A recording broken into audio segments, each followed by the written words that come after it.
This one here, AR, never forget it. This is as far as genetics you should do in literally in USMLE.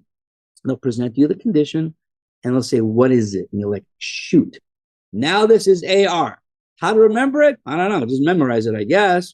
But for me, I just see this.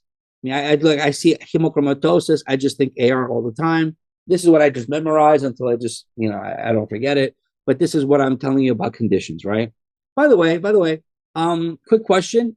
So here, when you read the first aid, isn't it nice that all of this is in the first aid too? It's all very similar. So when you ask me how do I retain information, it's simple. I just read it.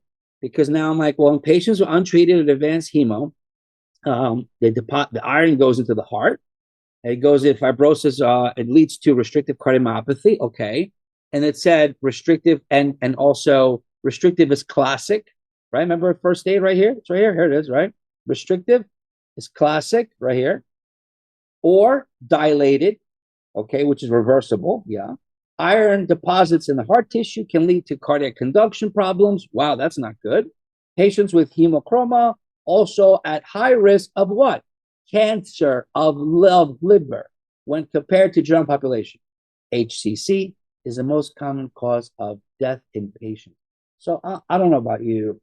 This is not a lot to read, and that's kind of good for me. Plus, when you go through each one little by little, it is a nice opportunity, and trust me on this, to take 5 minutes and read each one of these answer choices. You know why? Because what happens is you don't realize this. You're building your gut.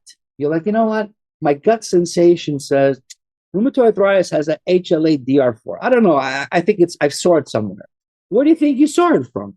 From repetition every single day.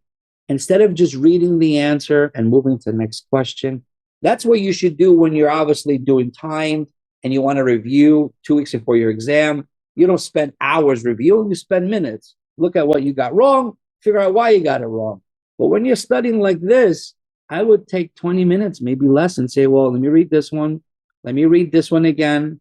Let me read all the answers, guys, because honestly, the majority of students that I work with, that I know, questions that I get, how do I retain? I keep forgetting. I don't know the material. I know it today. I forget it 2 weeks from now. You're not doing it how I'm telling you to do it. You have to keep reviewing.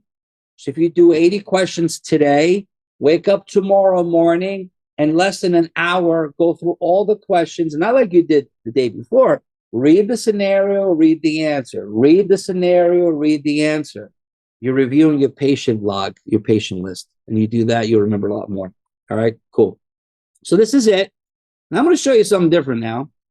This is GI, by the way. So I have 55 questions for you in GI. If you have AMBOSS, you can literally get this link off my community and do it, right? This is what AMBOSS does. If we all have memberships, we could share with each other. I do the heavy lifting, you just do the questions. Okay, so that's GI. Now you tell me, Stavros, listen, man, I don't know my antipsychotics. Well, what do you mean? I don't know them. Why not? I just don't know them. They're not easy. Okay, so this is what I want you to do. Ready? I want you to do this. You ready for this? Watch this.